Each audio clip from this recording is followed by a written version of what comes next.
Good evening, Pewter Report readers, viewers, and listeners, and welcome to a special Sunday edition of the Pewter Report podcast presented by Walk-Ons. With 3 locations in the Tampa Bay area, there's no better time to head over to Walk-Ons right now. You got college basketball, the Elite Eight, the MLB season just started, the NBA, the NHL, everything's going on. So why not head over to Walk-Ons? There's locations in Wesley Chapel, Midtown Tampa, and Lakeland. Eat like a winner, drink like a champ at Walk-Ons. As mentioned, we have a special edition of the Pewter Report podcast. We're doing another live Bucs mock draft, our 5th of the offseason already. The 2026 NFL draft is less than a month away now, and we've had great guests throughout the offseason like Real Bucs Talks Michael Pless, Athlon Sports Luke Easterling, and CBS Sports JP Acosta. But this one's a little bit more special. We have on a former Pewter reporter, Pro Football Focus's lead draft analyst and host of the NFL Stock Exchange podcast, Mr. Trevor Sikkema. I'm Adam Slivon. Joined with me is Josh Queipo. But Trevor, how you doing, man? Fellas, so good to be with you guys. Love being back on the platform. Love doing anything Pewter Report related. And obviously, if it has to do with a mock draft, it's something that I know very, very well. So I'm excited to run through a Bucs mock with you guys. I've said this before, when I get to come on this podcast, it's very therapeutic for me now. Covering the whole league, it's fun. Don't get me wrong. Like, I love getting to know more the ins and outs of different teams, getting to do more accurate mock drafts, the player fits, all that kinds of stuff. But of course, growing up just out of Tampa, I mean, I care the most about the team down in Tampa Bay. So getting to run through a specific Bucs mock with people who cover the team still very, very closely, this could be a lot of fun. So I appreciate you guys having me back. Dude, this is a joy for us, especially for me, especially because it's the very first time on a public platform I get to say coworker. Yeah, there we go, baby. There we go. Which is, Trevor's heard this story, but for those of watching, Trevor brought me back to the Pewter Report brand. Like, I read the magazine way back when I was in high school, go to college, move away from Florida, all the things happen to have kids. And then I kind of got away from football and then moved back to Florida around 2016. And I get back into Pewter Report and it's Trevor's. I still remember the exact article that hooked me back. You went through every single Jameis Winston interception. Oh, yeah, I did. Yeah, I did. Whose fault was it? that one was like that got me back. And so I was like, man, this is so cool. And of course, our times at Pewter Report didn't quite overlap. Got to work with John a little bit, but then this year getting to do some work for PFF and getting to now call you a coworker working at the same place at the same time. I'm 2/3 of the way through the Locked On Draft team. You are. You figure out a way to get to Solak. You have that. Yeah, we will get there eventually. We'll make sure that you get the trifecta there with us. But no, it's cool, man. It was great to have you leading a lot of our free agency coverage and projections this past year when free agency craze was going on. So it was great to have you on the PFF team for your bread and butter. I feel like part of the offseason. That was great to get to see you cook. But yeah, man, it is very funny. That article, I poured so many hours into that Jameis Winston article, and it's very funny working for Pro Football Focus now because I wasn't really a PF because that article was it 2018? I think like 2018, 2019, it was 2018, 2019, and I knew that like PFF existed, but like I wasn't super into what PFF was doing back in 2018, 2019, and now that I've worked for PFF for the last 5 years.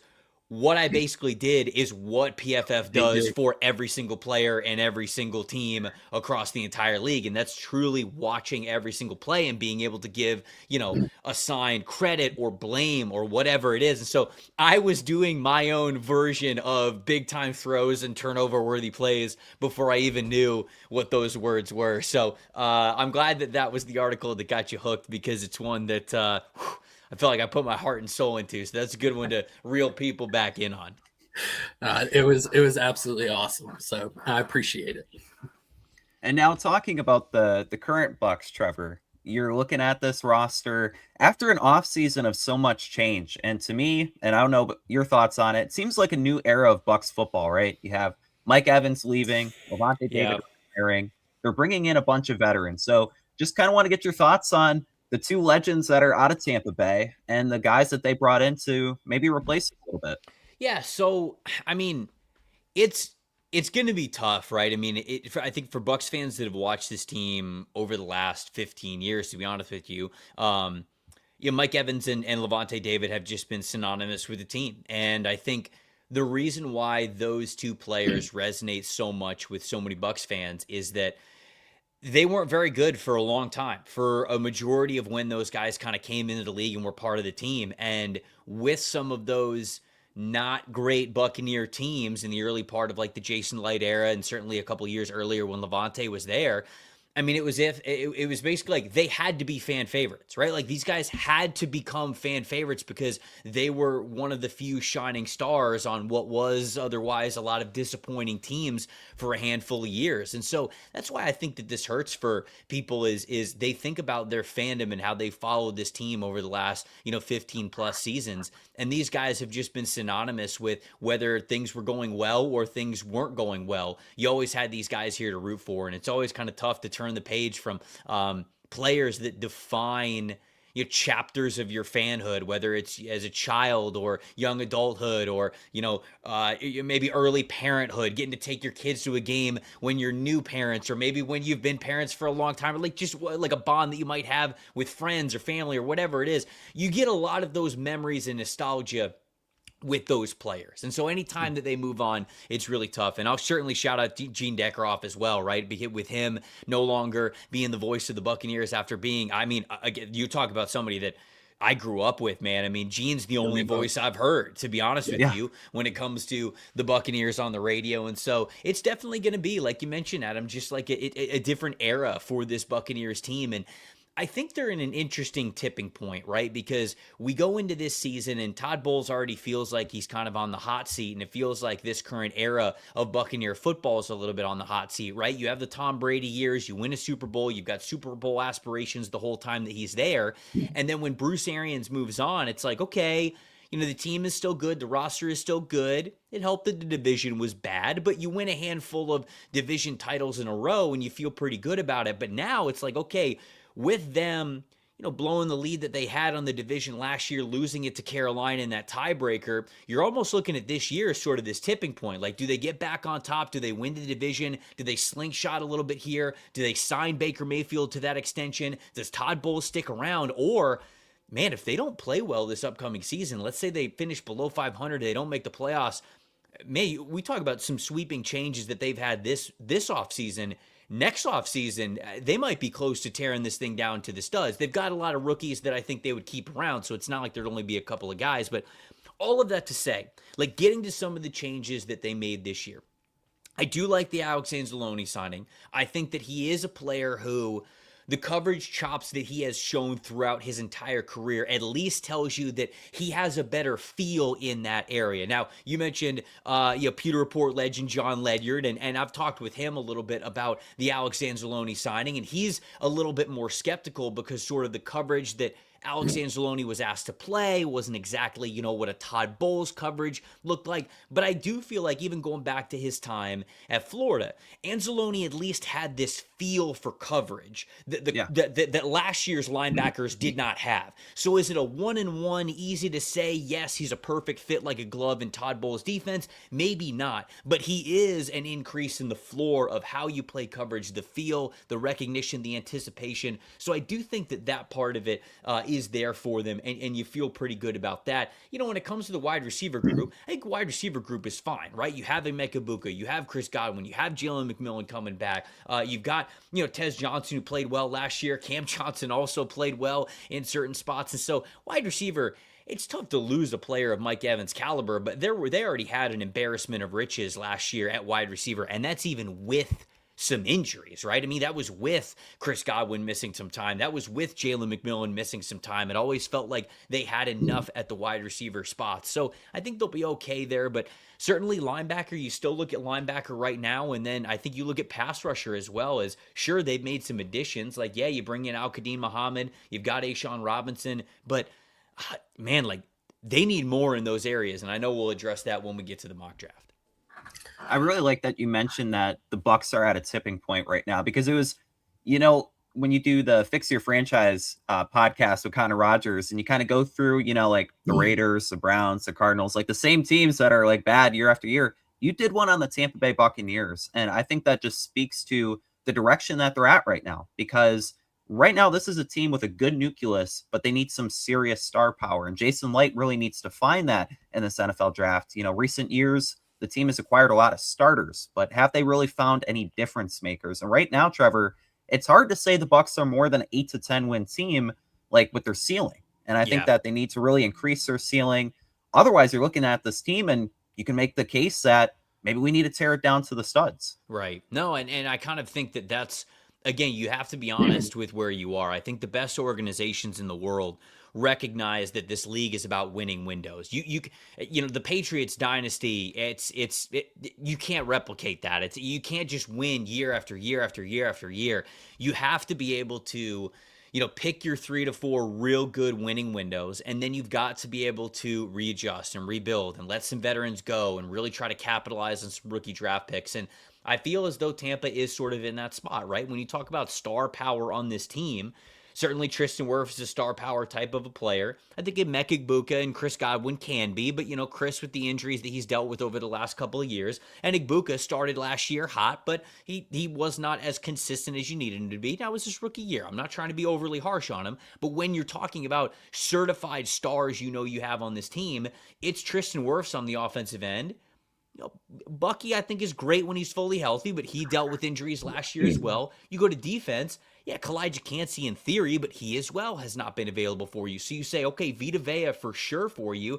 And I would say still, I know there's been some criticism of Antoine Winfield Jr. I think he's still one of the best in the world when that secondary is fully healthy. So I look at Tristan Wirfs, I look at Vita Vea, and I look at Antoine Winfield Jr., and those are the three guys that I can for sure say, these are the stars of your team right now. They've got some other players who are really talented, but I think a handful of those have missed time due to injury over the last couple of years. And then there are some other players that are sort of in that in between, where 2026 all of a sudden becomes a really big year for them when it comes to extensions or building the team around them, or vice versa. If they underperform, moving on from them when you maybe, like you mentioned, Adam, kind of tear this thing down a little bit more.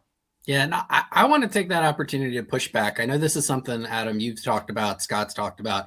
I think you just build a good roster, right?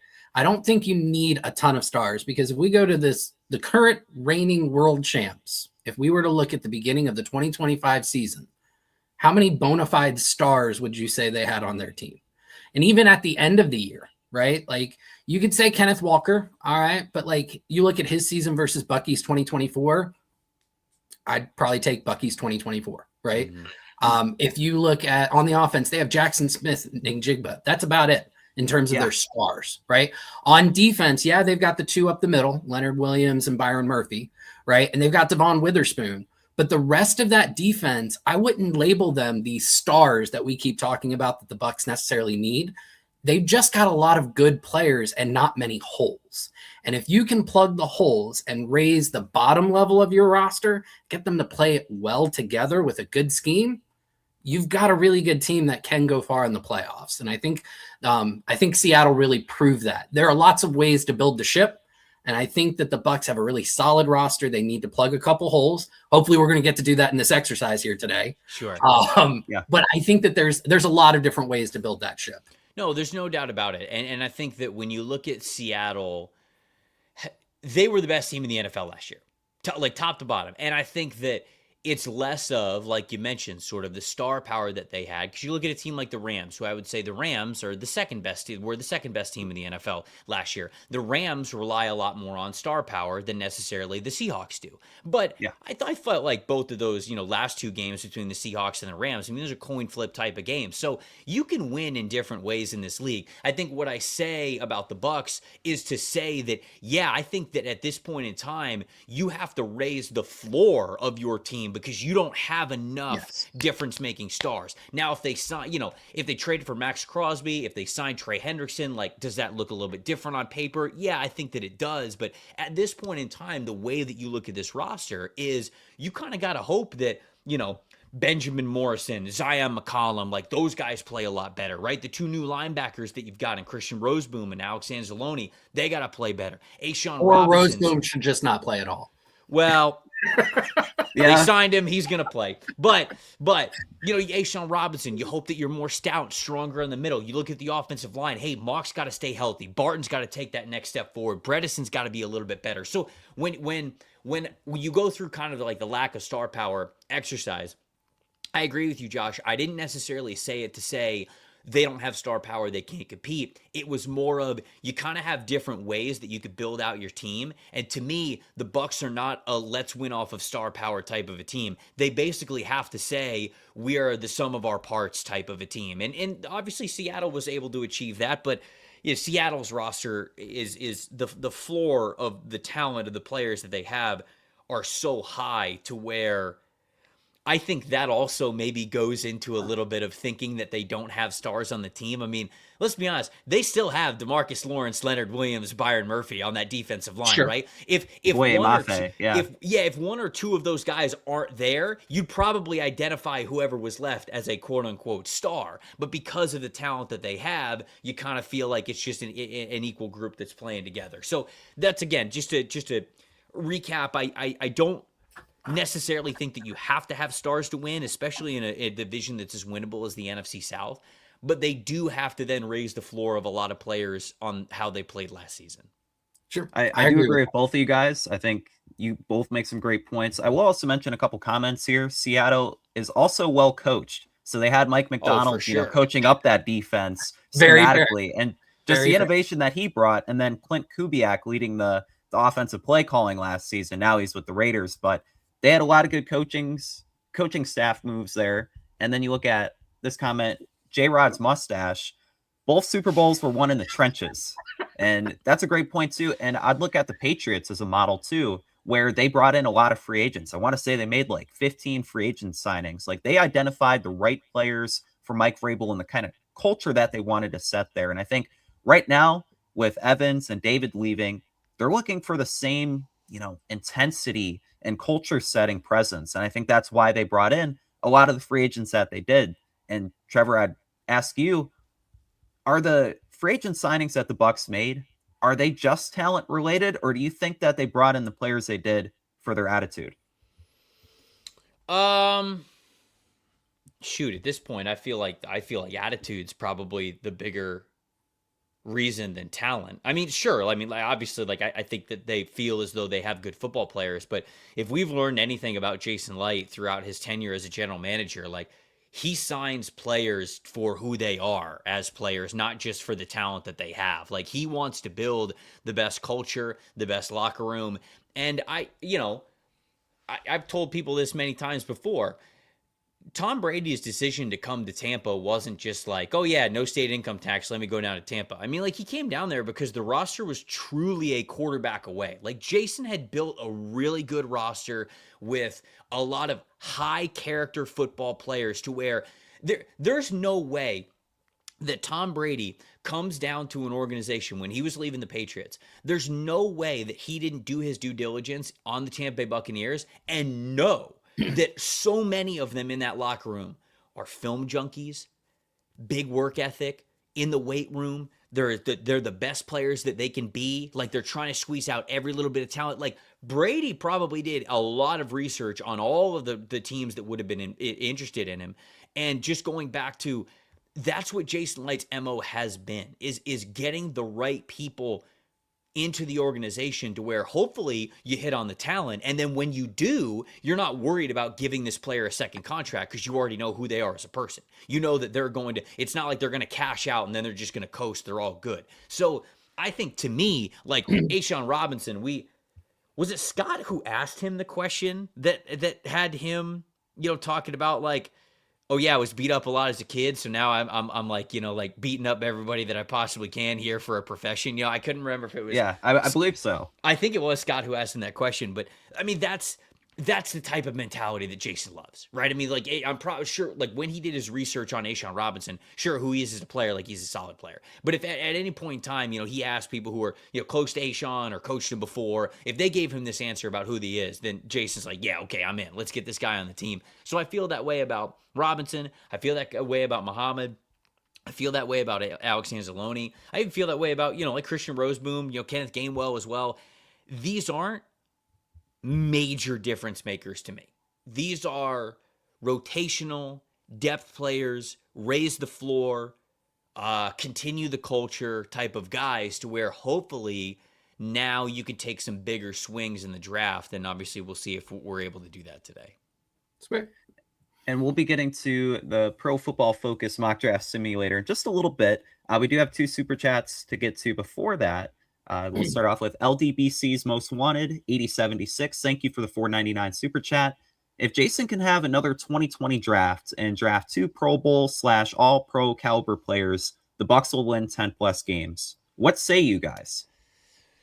It depends on what position they are, but certainly if you told me that Jason's about to draft 2 Pro Bowlers and all pro caliber players, then yeah, that's definitely going to help out this roster. But one of them has to be a pass rusher, right? I mean, like, I don't know exactly where the other one would be. Like, maybe it's offensive line and the offensive line takes a massive leap forward. Maybe it is at linebacker and you feel really good about like CJ Allen or Jacob Rodriguez or whoever it is. But to me, no matter what, if he's drafting 2 Pro Bowlers / all pro players, one of them has to be as a pass rusher. Because if not, I'm terrified to think of 3rd and long, gotta have it, gotta pressure the quarterback, who gets after him. Like, I think Yaya Diaby's a really solid player. I do. And I think that sometimes he gets some unfair criticism because he's having to sort of be painted in the light of, okay, well, there's nobody else on this team who's a good pass rusher, so let's look at our best defensive end. Yeah, why aren't you getting after the quarterback more? And it's like, okay, well, when you study this player and you know this player, that's not really his bread and butter. Sure, he can do it, and he has before, but he's not like the closer type of one-on-one speed pass rush winner for you. So they just don't have that player on the roster right now. And so the only way that becomes possible for them to be another 10-win team is if they get a pass rusher who's an absolute difference maker for them.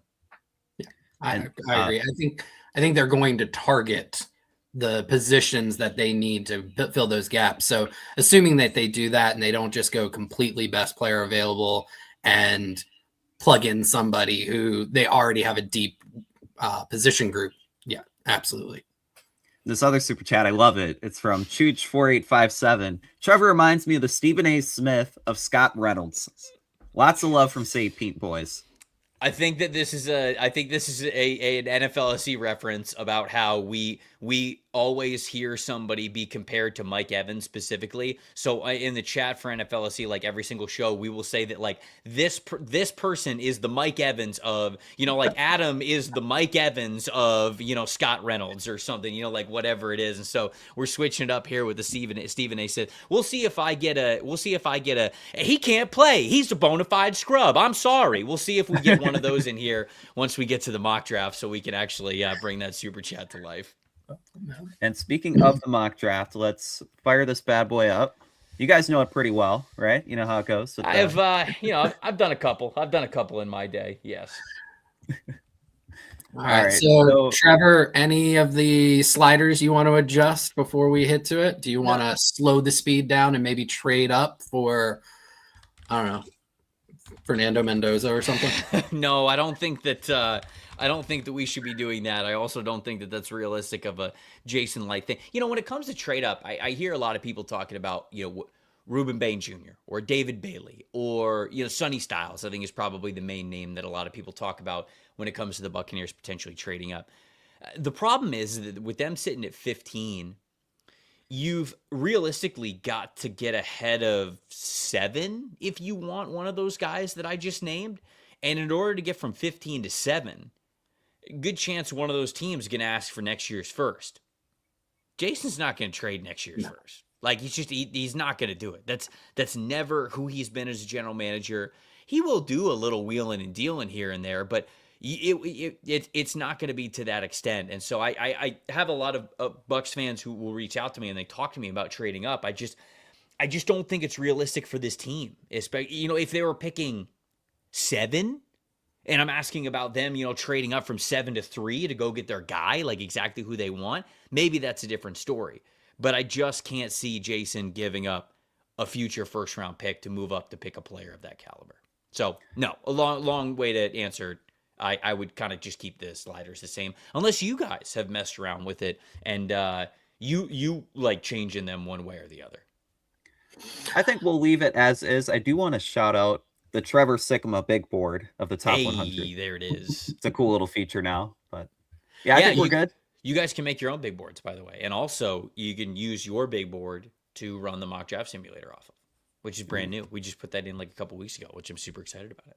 That is awesome. So I will say we did one of these a couple weeks ago, and we decided to keep the speed at turbo, only to find like Arvel and Sonny went like 13 and 14.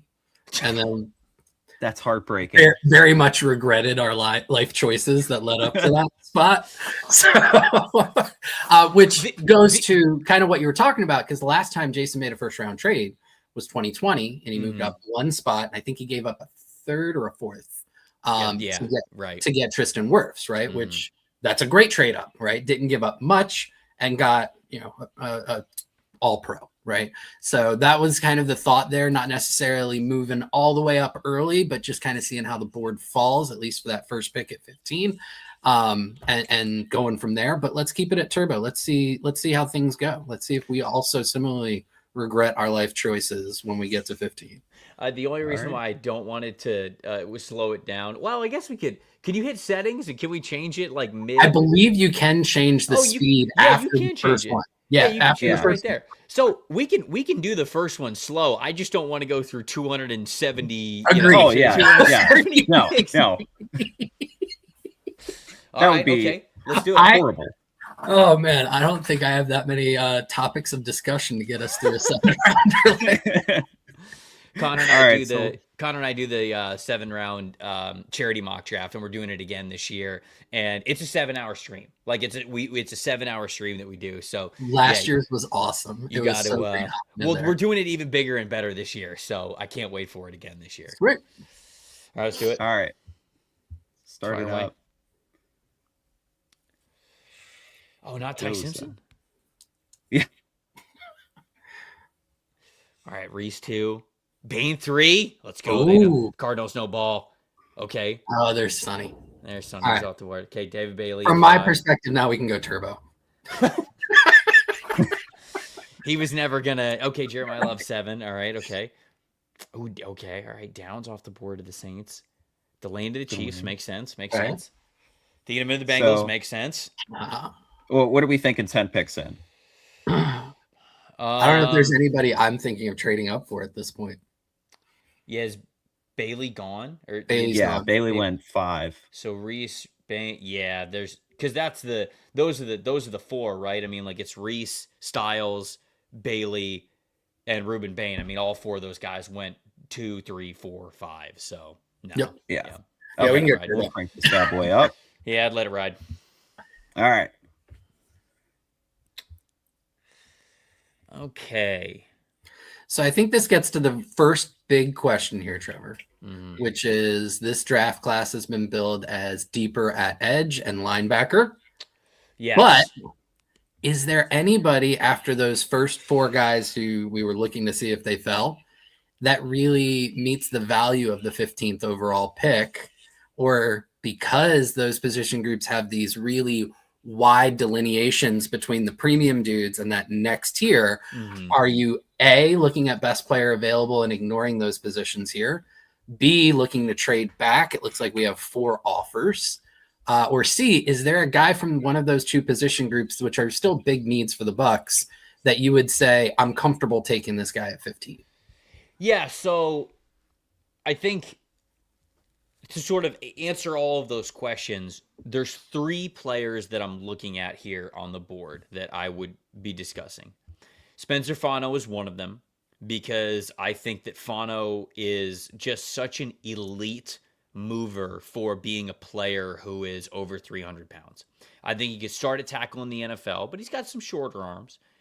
I do love what he could be at guard. I mean, when I watched him run through the combine drills, I mean, just the way that this guy moves his body and how effortlessly he channels power all the way from his feet to his hands with his punches, and how he could turn and run and how coordinated he is as an athlete at over 300 pounds. I think about him as a starting guard and somebody who's got some tackle flexibility for you as well. So I think that he could potentially start at Bredesen's spot as an upgrade there. I think the same thing for Vega Owane, the guard from Penn State, where to me, this is somebody that you really don't have to think too hard about what he could be as a guard. I think he's good in those power blocking situations, but man, I think the finesse game that he has as a pass blocker, that his hand work is absolutely excellent. So I think that you could really fortify your offensive line even more with those two.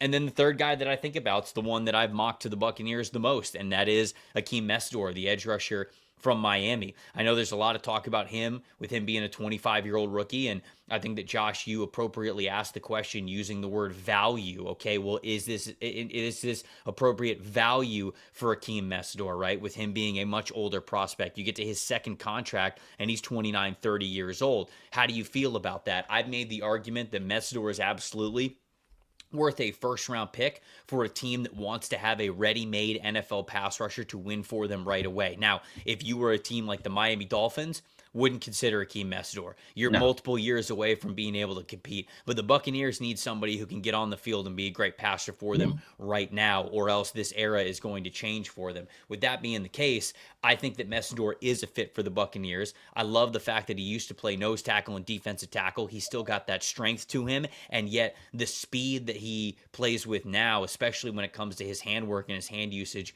working with Jason Taylor, the Hall of Famer, as his position coach, I love that. So to me, it comes down to one of those three players, because I think that's where you get the maximum value. I'm not really considering Kenyon Sadiq here. I wouldn't really consider CJ Allen. I like CJ Allen, but again, you talked about how good this linebacker class is. And unless you really feel as though, CJ Allen is just the next all-pro type of a linebacker for you, which I think between the ears, he can be. I think that he's a really, really smart player. Georgia put on a lot on his plate when it came to his coverage that he was asked to do. I just don't think he's the best athlete when it comes to coverage stuff. And so I worry about, does he have that range in coverage that you would want to see from an NFL linebacker? Sometimes I see that from him, but not all the time. And so with that sort of question mark up in the air, I would have those first three names in a tier of their own. What do you guys think about that? I'll start. With regards to Mesdor, I think for me, the age is a little bit of a red flag. For a day one, day two pick, I am thinking beyond the first contract, right? Even with wanting that ready-made. If this were the day three and we're talking about like Nadam Tucker, right? A guy who's older but has some juice, if a day three pick can make it to the end of their first contract, that's a hit for a draft pick, right? Mm-hmm. So day one guy, though, you want somebody that hopefully is there for 6-7+ years. The other thing with Mesdor, and this is something that we just can't see on the public side, but there have been injury concerns with him. It's part of the reason why he is an older prospect. Mm-hmm. And so I could see a world where he goes at 15 to the Bucs, or even a little bit earlier if he checks out for medicals, and that's going to look different from team to team. We saw that with a trade that did not end up happening a few weeks ago with a pro pass rusher, right, with Max Crosby.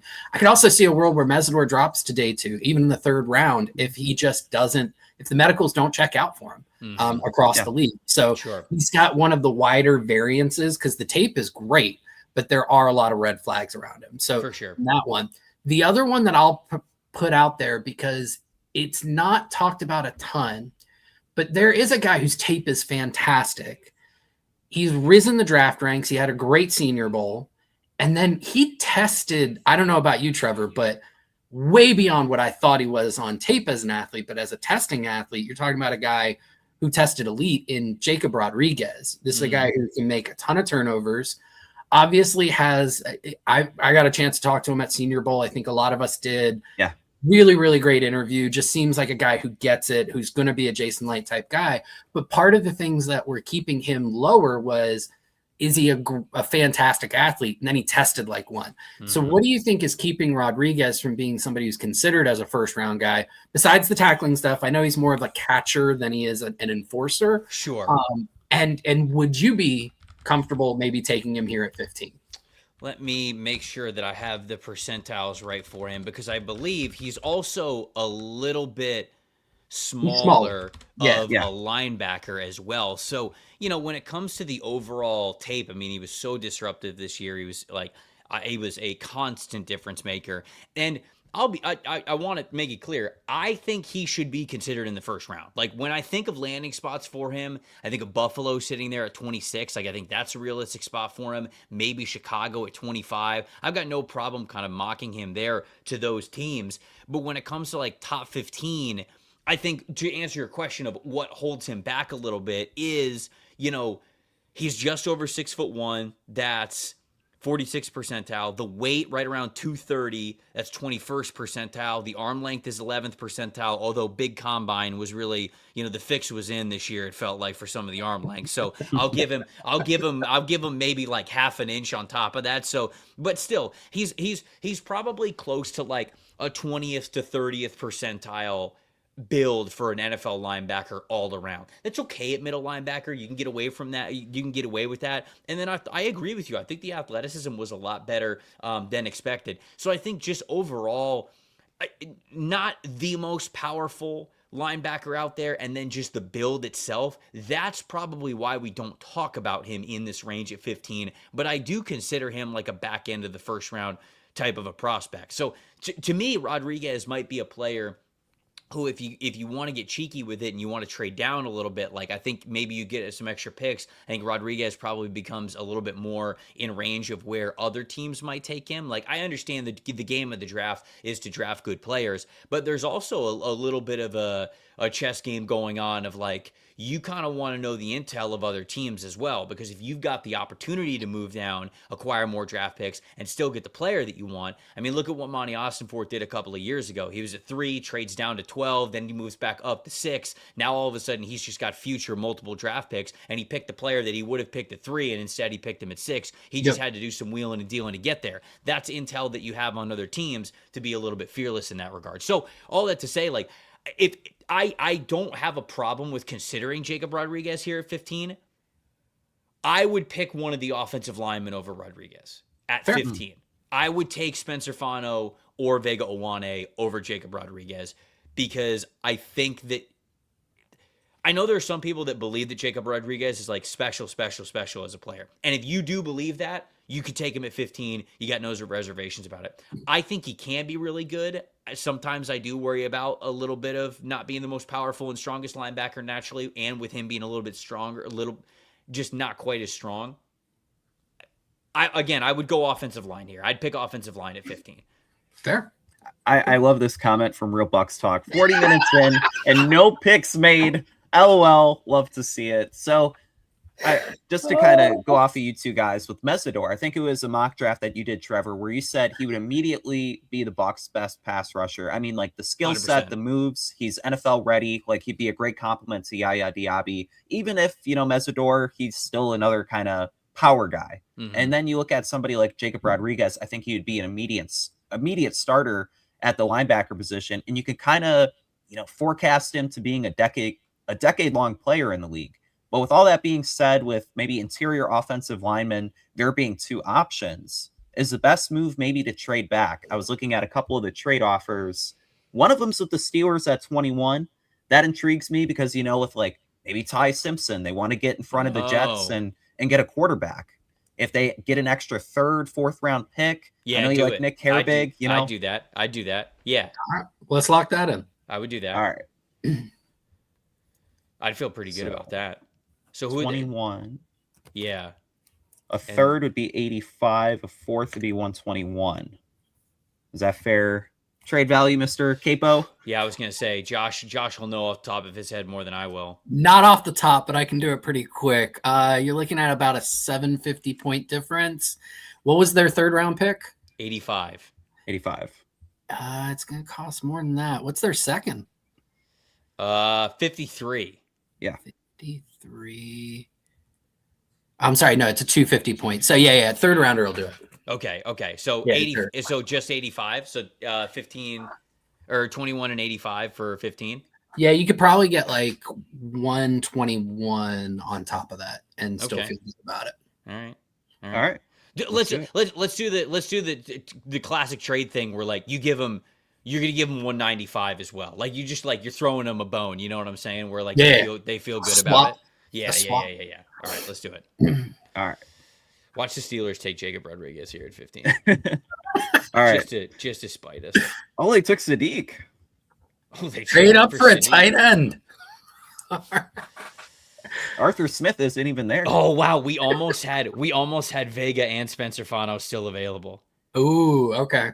Messidor is also still available. All right, so now you get into that Messidor versus Rodriguez. I know you really like Messidor. Is that who you want to lock in? I would say now 44 minutes in with no picks made. I think I would take Messidor. Okay. Yeah, I think so. Can I see linebacker? Let me see linebacker though. Yeah, let's take a look. Let's look at some options that we could have a little bit later. Jake Golday, I'm kind of hoping that we get to take but Keyshawn Elliott, I think is a good option for them as well. I've got Elliott way ahead of Golday on my board. Oh, do you really? Okay. Golday is a guy, like I get why he'll get taken in the second round because all the traits, but I feel like he's a guy who you need 2 years to get him to learn how to play linebacker. I don't disagree with that. Wait, can I see edge rushers again? Yes. Let's make sure that we're, because you're right. It is always tempting. Like the edge rushers just always look so much better when Zion Young. They have a lot of interest in R. Mason Thomas, who Josh did a scouting report on. You can find that on pewterreport.com. Yeah, I'm really high on him. I've got him over some of those first round guys. Yeah, people call me crazy. No, he's got serious juice. I also saw the interview he did. I think it was at the Combine with your podcast partner, Connor Rogers. And oh my gosh, like just the intelligence, the smarts, the way he describes how he approaches the job of being a pass rusher. I was in love. You know what? Pick, Trev? I've never done this before. Let's take Jacob Rodriguez at 21. Wow. I've not done this before, and I'm very curious, especially with the trade back, to see what our total haul is at 46. See, now we're cooking because now we've got our Mason Thomas, which I think would be a good pick for them. I think Chase Besantis, could be an immediate starter for them at right guard as well. So now we go back to the O-line and pass rusher options. This did fall really well. Yes. Right. Gabe Akis is still there. I like him too. Malachi Lawrence is still there. A lot of people are enjoying getting Jennings in on Dunker.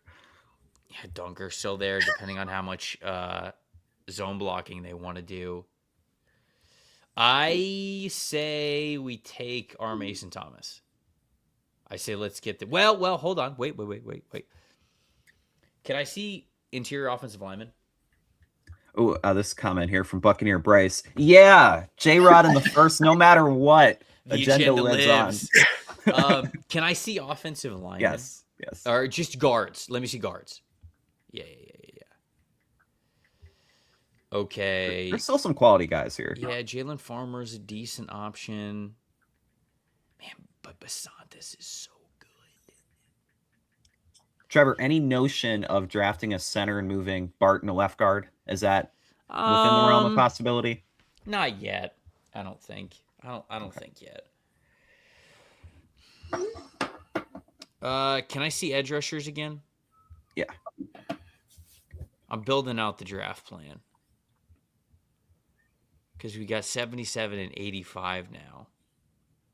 I like Kieran Crawford. I like Jaysean Barnum.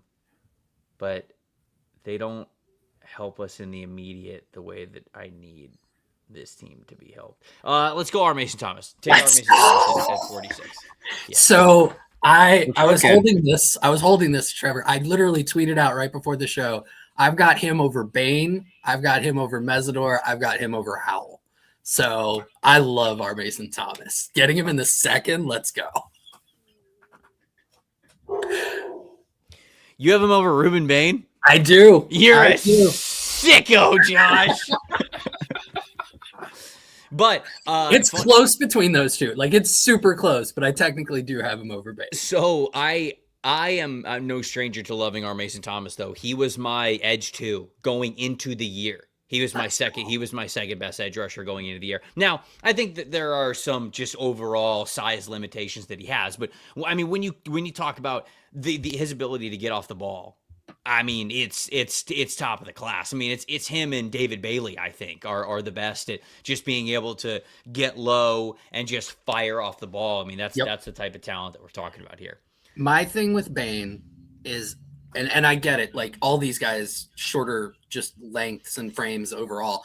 I think Bain is going to struggle with his length more than some of these other guys, because the other guys have the bend and more juice off the line to be able to overcome the length issues, whereas Bain is more of that power guy. Like, that's a big part of his profile, and it's hard to be a power guy when you have shorter length. So I think he's going to have more issues with that. That's my take on it. I obviously, like, it's a worthwhile discussion, but I think Bain's an animal, man. I just do. I mean, Sam Monson, you know, they said like the player comp is Mike Tyson. Like he's just gonna like absolutely beat the hell out of you, and I think that can continue in the NFL. So I think that I just love Bain so much. I'm just not in a. Fair. I watch his tape and I'm like, you know what? I do see a lot of the concerns that people have over Bain are very valid, and I won't like tell people that those concerns don't mean anything. This is, and you sometimes have to have this with prospects. This is just a prospect where I go, you know what? I just love the DNA of this dude. Like, I just love the mental makeup. He is so dense. He is so strong. I just have faith for him to be a difference maker, even with those outlier measurables. So, okay, 77. All right, can I see the whole board? Can we scroll a little bit from the yeah, we do have a super chat. I want to get this in here. It's from Imperator Thrawn 5960. Thank you. Just so you know, guys, Trevor is a red chimichurri of Safeways and is bankrolled by Big Tux and Peter Football Focus. Yes. Love y'all, little squirts. That is a NFLSC addict super chat if I have ever seen one. That's like 5 inside jokes all into one super chat. So, Thrawn, thank you. I appreciate it. I appreciate you watching the show. I appreciate you loving the show, and obviously supporting the Pewter Report guys as well. So thank you. All right. Next player.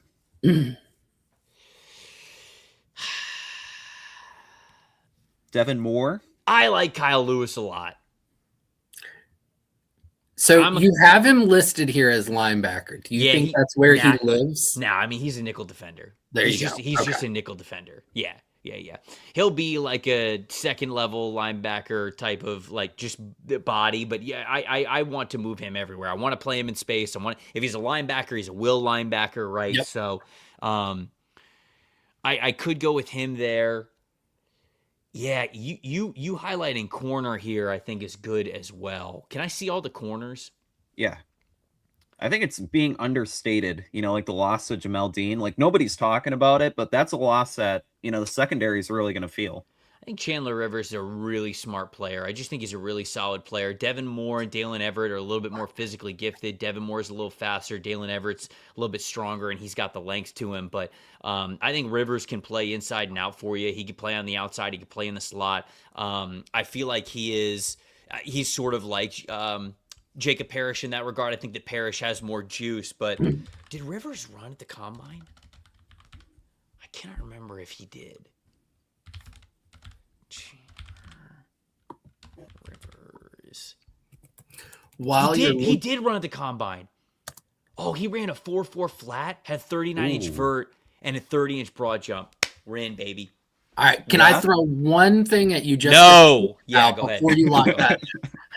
All right. So who ran the second most 12 personnel last year in the NFL? Tampa did? Zach Robinson and the Atlanta Falcons. Okay. Sure. You think about tight end here at the very least against Rivers. Like, would that be something you're starting to say? And from what I've heard, tight end feels really good, like even into day 3. So maybe you hold on to that. But I just wanted to introduce the idea. Yeah, I don't hate it. What I'm going to do here, because we traded back and we got 85, is I'm going to hope Max Clare lasts till 85, because I would rather get Chandler Rivers because of how good I think he is as a corner, how smart he is as a player. I think he can play man. I think he can play zone. He's just a really, really good player for Duke, one of their best on the defense, and maybe the best defensive player that they had. So I'm going to take him, but I think that the tight end's a decent shout out. If Max Clare's there at 85, I might take him. If not, we might wait until day 3 here for the Bucs. But let's take Chandler Rivers. Cool. M Pless 15, Michael Pless, also said Sam Roush should be good. And then J Rod's mustache. No tight end, Josh. Knock it off. You and your propaganda. What's funny? Ridiculous. What's funny is that I started to do tight end. Josh, I don't know if you remember this, but I started to kind of like have tight end be a sneaky sort of pick for the Bucs in the first or the second round. I mean, this is maybe during the summer or like the early part of the college football season. And I think it was you texted me and you're like, by the way, like they like Otten. Like I think Otten's like getting another contract with a team. I don't think they're moving on from him. Like they like Otten a decent amount. So I was on the tight end bandwagon and now I'm off. And now Josh is the one who's roping me back into the tight end bandwagon. So now I don't even know what to think. That's what he'll do to you. You hang I around know. him. He'll get you Honestly, wanting tight ends. it is becoming a bit between me and Bucs fans because I see Otten personally, like just beyond the fact that I did think that the Bucs liked Otten, there was a good chance they bring him. But I personally, like, I'm all about Cade Otten. Like, to be a tight end who everything's on the table for you, he may not be elite at anything, but he's good at everything. Oh, it's important. That is so valuable in the NFL. And in a free agency class where Charlie Kolar and Daniel Bellinger are getting $8 million a year, to get Cade Otten at 10 is one of the few values that I think actually happened in this free agency class. Mm-hmm. So, but then Bucs fans absolutely hate him because of the high profile drops and the one against LA where they literally just pulled the ball out of his hands and it goes as a pick against Baker. So it's just become a bit between me and Bucs fans that, you know, I am all in on the Cade Otten. And just in general, my thoughts on tight end differ from everyone else's. Let's take Chandler Rivers here, and then I'm going to hope Max sir. Clare is there at 85 because I actually do like the idea of Otten and Max Clare. Oh, he went at 79. He to the Good Falcons. division rival. Yeah. It's tough. I think Kyle Lewis will be my pick here. 116. Actually, can I see tight ends? Because maybe I'll want Roush at 85. And I'm going to throw another one at you. I haven't watched many wide receivers, but Ted Hurst is sitting there. I just don't think about wide receiver at all. You don't think they could use a red zone threat? No. To be honest with you, like no.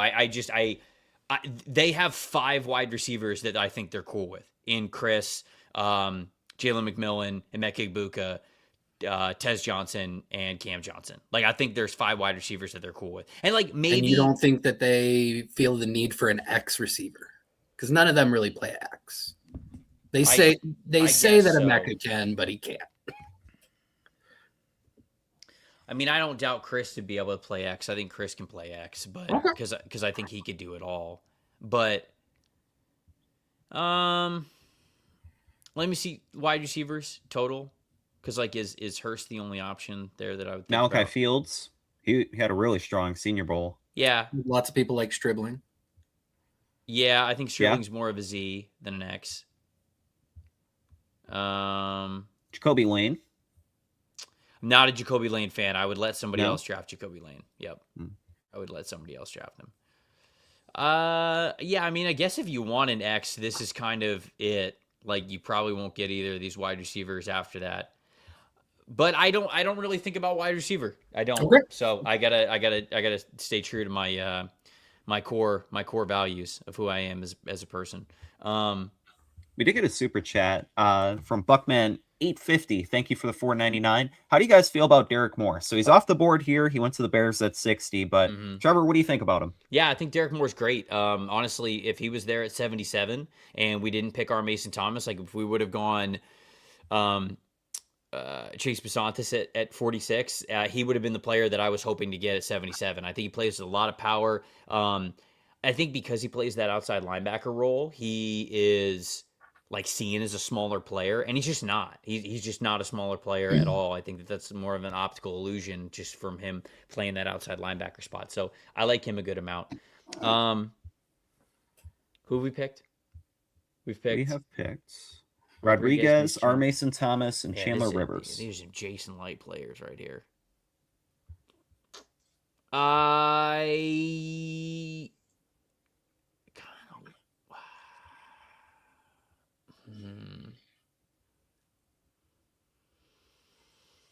Thoughts on a second edge rusher? I kind of want Kyle Lewis. Yeah, or Kieran Crawford. Those are the two guys I'm really thinking about right now. Can I see edge rusher again? Because I think we'll have a chance to take an edge rusher a little later. Yeah, Kieran Crawford. Yeah. So 116 is the next spot that we pick. But man, Mason Rieger, Nadine Tucker, Max Llewellyn, they can all get it done for you. I don't think we need to take another pass rusher here. I'd rather take Kyle Lewis. I'm a big fan of his. I just love the speed that he plays with. I think he's a very tenacious football player. He can play at the second level for you, sort of as that will linebacker, but I think he plays a great nickel defender as well. He just makes your team faster. He makes your team smarter, and he makes the defense more versatile. So let's go Kyle Lewis here with our extra third. One pick. Other thought before we make him the pick. There's a super chat from Realtor David Zussman. Why not get Logan Jones to be our new Jensen and move Barton to left guard where he belongs? I don't really know what to think of Barton at center. I don't know if they're planning to move him. No, he's our center again for the next year. And even if he's not the center for next year, I don't know. You guys, this is a question that you guys would have a much better answer on than me, because it didn't feel like Barton was great this past year. But I mean, are they looking to draft his replacement already? Are they looking to move him off the center already? I don't know. You guys would know better than me. Yep. I would say they like him at center. Okay. And then I know that he didn't have the greatest 2025, but you also have to consider the context.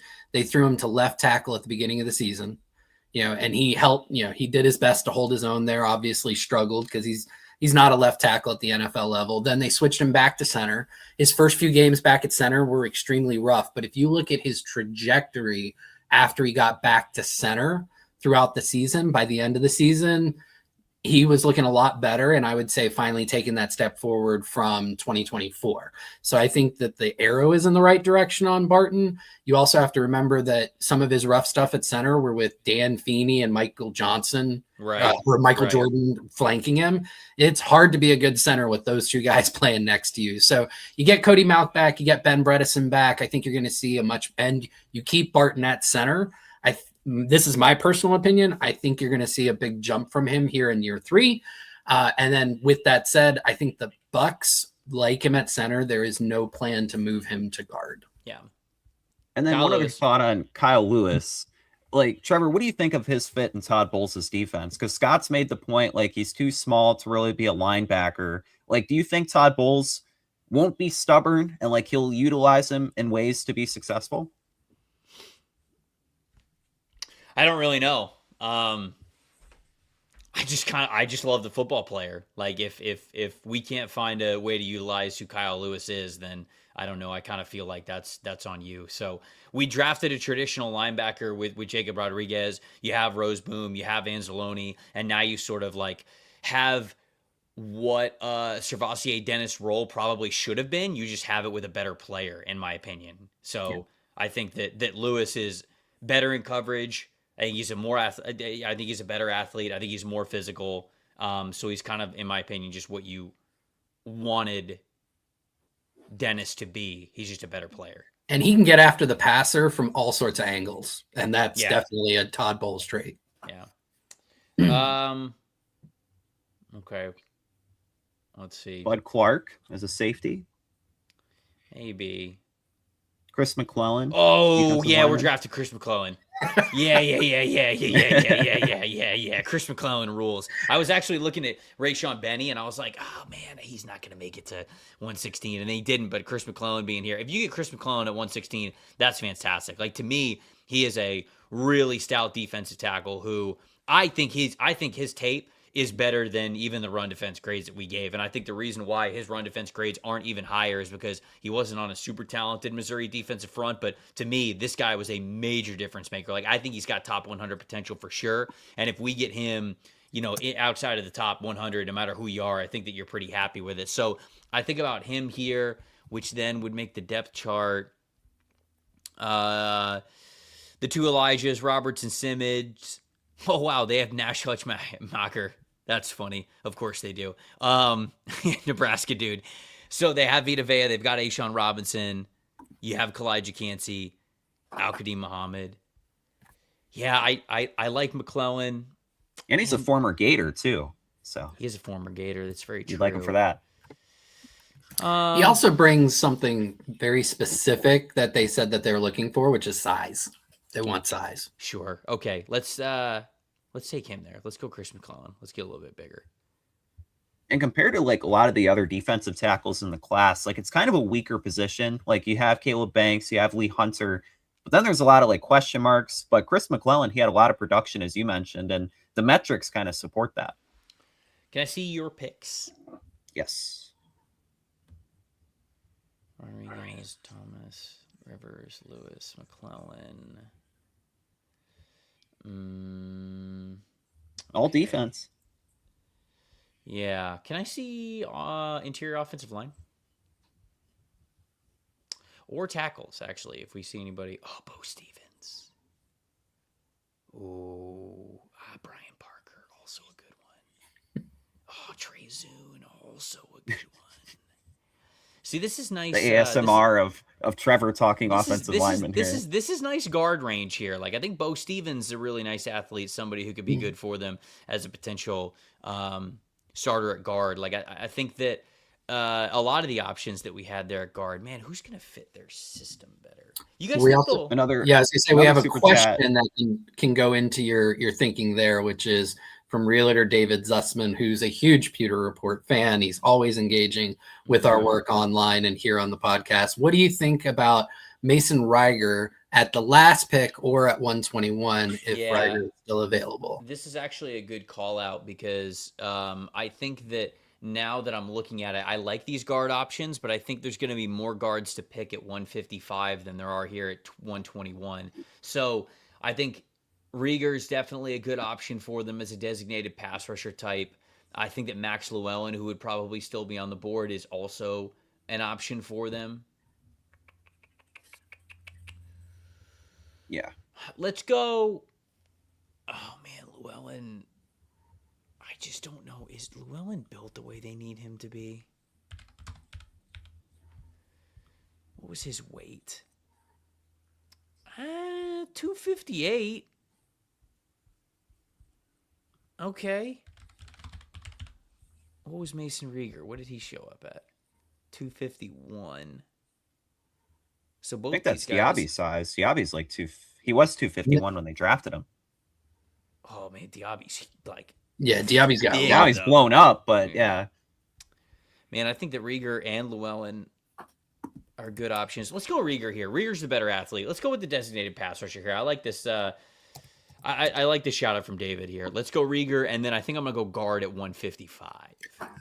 Oh, and another super chat. Kind of speaking of edge rushers, Ehin Oates. Thank you for the $4.99. You also just followed it up talking about edge rushers. And every year, everyone raves about edge rushers. Then you only have two that maybe do anything in the rookie years. What do you think about that, Trevor? And just like maybe it's number 15 where the Bucs are drafting a pass rusher. Do you believe that they're going to find somebody that can produce immediately?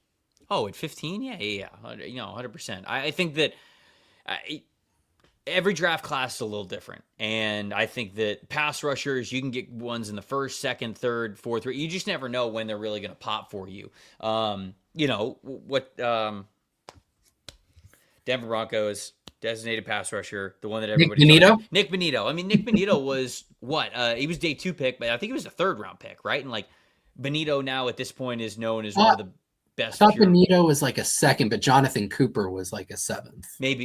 Maybe that was it. Where did Bonito get drafted? Let's see. But he was a day 2 pick for sure. When did he end up going?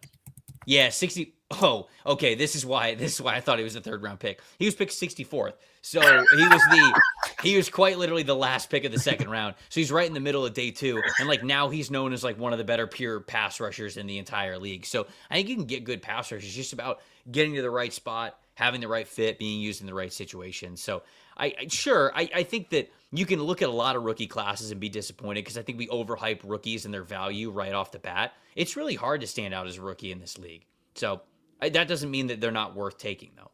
Let's go Mason Rieger here at 121, and then 155. I think I'm going to go with one of those guard options, whoever the best one is that is available.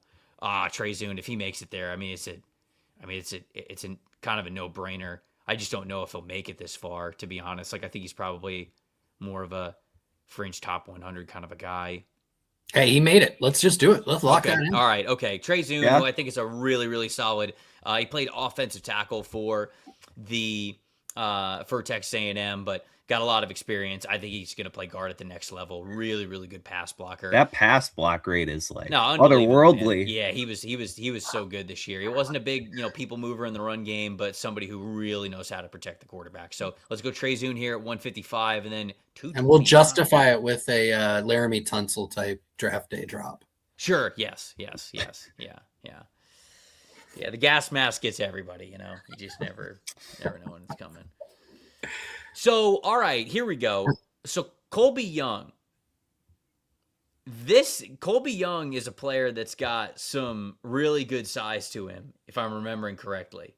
15. This is kind of like the X receiver that you could kind of take a chance on here. I think Colby Young is pretty talented. He just only got to show that in limited flashes. You see the contested catch rate there for him as well, 66.7%. Now, that's not a high percentage. I think it was only, 3 contested catches. But I think Colby Young's a really talented player who's just missed a good amount of time due to injury. So if you can get him sometime in the 7th round, especially at 229, I think he's probably the guy that you feel best about. J. Michael Sturdivant from Florida as well, another big body type of a player. Devin Eastern, I like him. Max Bredesen in person. Yeah, Max Bredesen. He's a really physical player. I like Colby Young, though. I do like the idea, even though I didn't really think about wide receiver earlier. I don't mind coming out of this receiver with an X type of a guy who's got that size and maybe can make the roster for you as a 7th round pick. So I don't know how much special teams ability he's going to give you, right? And I think that sometimes when you think about 7th round picks, you think about special teams ability. Well, who's there at tight end? Is anybody there at tight end still? Because that's more of like the, hey, 7th round draft pick could be a special teamer for you. Bredesen is one of those players. Lake McCree kind of struck me as maybe a special teams guy. Decent receiver from him. I think that Jaron Kanak from Oklahoma is sort of that like wingback type of a guy who could play tight end. He could play fullback for you. I like Bredesen just because it brings out first initials on the jerseys. What do you? Oh, of course, yeah. Oh, B. you're a Bredesen, fan of that. yeah. You're a fan of that. Interesting. I like it. Yeah. Interesting. And wow, and great blocking grade as well. Colby Young measured in at 6'5" and ran 4'4". I think Colby Young's probably somebody who gets drafted a little bit higher than this, but let's go Colby Young. Forget special teams. Special teams aren't important. I've said this for a long time now. You don't need to worry about it. No, I'm just kidding. I'm 100% kidding. But I just like the idea of picking Colby Young here. All right, what we get? What was the grade? Come on, be kind to us. Oh, Jacob Rodriguez is going to tank it. Hey, there's 2 A's in there. Hey, all right. Solid. Very solid. Very solid. And I need the Jacob Rodriguez ranking probably needs to change anyways. So, you know what? I'm giving us an A. You know what? I work for PFF. I'm giving us an A. I'm overriding it. Josh, you work for him too. Josh, what do you think? A draft? I love this draft. I love that it blended need with a lot of upside. Like Jacob Rodriguez, there's a world where he could be the most impactful linebacker in this draft just because of the playmaking ability. So the ceiling's really high. R. Mason Thomas, I think, has one of the highest ceilings out of all these edge rushers. Kyle Lewis, I've loved Kyle Lewis since before last season started. He was like the first guy I started like on my summer scouting and fell in love with his 2024 tape. So this speaks to my soul. And then you double dip on edge and linebacker and you get size at defensive line. Like I love this draft. I'm all I do too. You already have a top 10 offense. So then you look at the defense and you're adding just so much at each level to it. Like that speaks to when we were talking at the top of the show. Maybe it's not even star power. It's just good football players. And you have that in Jacob Rodriguez and R. Mason Thomas. Those are guys that are going to work into the rotation immediately. Yep. I like this. This is a deep draft. These are guys who you're getting legit contribution from, whether it's starters, rotational players, or depth players, I think throughout the entire draft. So anytime you have that type of promise with players, you got to feel pretty good about the haul. So this is an interesting one. I've never taken Jacob Rodriguez in a Bucs mock before. The trade down option giving us that extra pick was very nice, and I think this is a very, very solid draft. I think you're getting a lot of really good football players, a lot of really like high character football players, high effort football players, dudes who are very smart, have a ton of really good awareness, just high football IQ, and then obviously some good time talent to match, especially for those, first handful of guys that we drafted.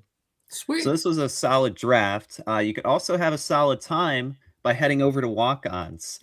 They're the presenting sponsor of the Bucs Mock Draft Show, and you can catch them at 3 different locations in the Tampa Bay area. As mentioned at the top, man, there are few better times of the year to head over to Walk-Ons with, slam dunk madness. It's coming to a close. It's getting really high stakes. You have MLB. It's really just starting. Trevor, you're a Rays fan. I am indeed. Josh, I don't know if you watch baseball at all. Baseball, I tell my wife all the time. Baseball's my first love, and she will never replace it. Oh, wow. Oh, wow. Mm-hmm. So you two guys are fans. You like the Rays more than I do. Okay. Oh, man. One day I'll have to tell you about how I've had so many life moments at Rays games. It's pretty cool. Wow. But yeah, if you can't head to the Trop, you can head over to Walk-Ons, and you can also order and pick up through the Walk-Ons app. So we have that. The draft, though, what do you guys think? You guys give it A grades? Do you think this would really transform and take the Bucs to the next level heading into 2026? I think that it would continue to build out the depth of the team where and you give yourself an opportunity where these guys can be star difference makers for you. But if not, I think that you just have a really, really solid team like the conversation that we were having a little bit before. So certainly if Rodriguez works out and he becomes that, Pro Bowl caliber type of a linebacker, I think this team is very, very different. And our Mason Thomas, even if he is, sort of that like closer type of designated pass rusher type of player, like they need that. Like at very worst, if he's just that, then that's still very valuable for where this team currently is. So I really liked how the board fell and the players we were able to get there. Yep.